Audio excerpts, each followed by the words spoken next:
Turning to pro-life news on Capitol Hill now, Democrats in the House and Senate are looking for ways to fund abortion with U.S. tax dollars. Pro-life experts warn Democrats are using two different tracks to force abortion funding through appropriations and budget reconciliation. For the first time in decades, every single House Democrat recently voted to strip the Hyde Amendment from federal health funding via appropriations, as well as removing other Hyde family amendments from across federal funding streams. The Hyde Amendment bans the taxpayer funding of abortion. These bills will now be marked up by the Senate. On top of that, there are reports that Democrats in the House are looking at creating new sources of health funding via the budget resolution process that potentially lie outside Hyde protections. Joining us now on Skype is Senator Rick Scott of Florida. He is the chairman of the National Republican Senatorial Committee and a member of the Senate's Budget Committee. Senator Scott, welcome to the show. First, what is your reaction to recent Democrat attempts to get rid of the Hyde Amendment? I mean, it's shocking. I mean, the Democrats in Washington now are just part of the radical left abortion lobby. That's what they've done. Stop. Americans do not want to pay for abortions. They don't want to pay for abortions in America. They don't want to pay for elective abortions overseas. And the Democrats, many of these individuals running for the Senate, Connor Lamb, Tim Ryan, Val Deming, in Florida, they've all voted to get rid of the Hyde Amendment, the Helms Amendment. And then in the Senate, you got Mark Kelly, Maggie Hassan, Michael Bennett, Catherine Cortez Masto, and Raphael Warnock that are fine with Americans paying for abortions. And that's not where this country is. The Democrats have just gone off a deep left end. They're part of the Planned Parenthood abortion lobby right now. You hit on this in your answer, but there are other important pro-life amendments besides Hyde. There's also the Helms Amendment, which bans U.S. foreign aid from going toward abortion. Is Helms at risk as well? Absolutely. I mean, the Democrats are they want the Planned Parenthood money, and they're going to do whatever Planned Parenthood tells them to do. It's not where the American public is. The American public does not want to pay for abortions. They don't want to pay for abortions overseas.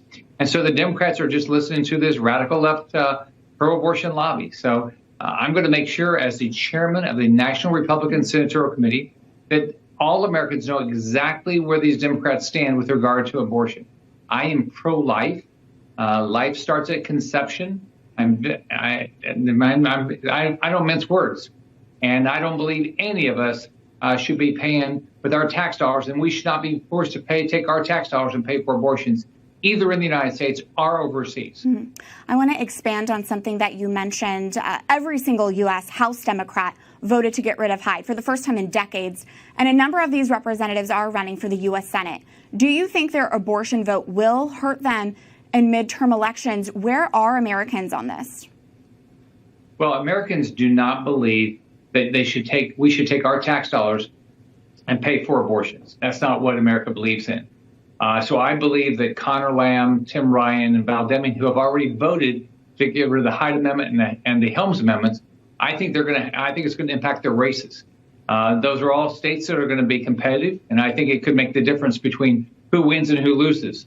I know in my state of Florida, we do not want to pay. Those of us that are pro-life have zero interest in taking our tax dollars and paying for abortions. As a pro-life senator, what will you do in the U.S. Senate to ensure that tax dollars do not go towards abortion? I'm going to block everything I can.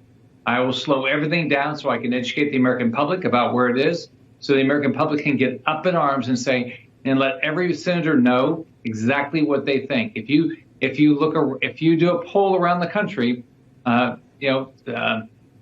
you're pro-life or pro-choice, you do not believe government ought to be paying for abortions.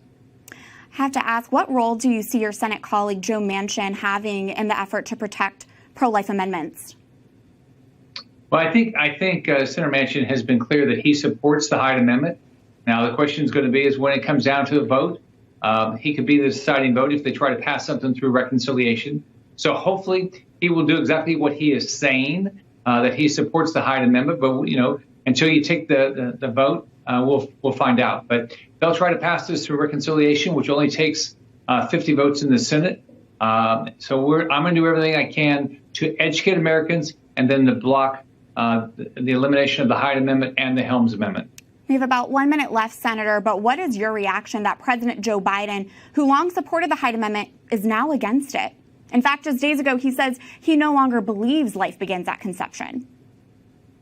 You know, I think what's happened to Joe Biden is he's just been taken over by the radical left. And it's whether about paying, taxpayers paying for abortions, or whether it's in having an open border. Shutting down the Keystone Pipeline. I think he's just beholden to the radical left.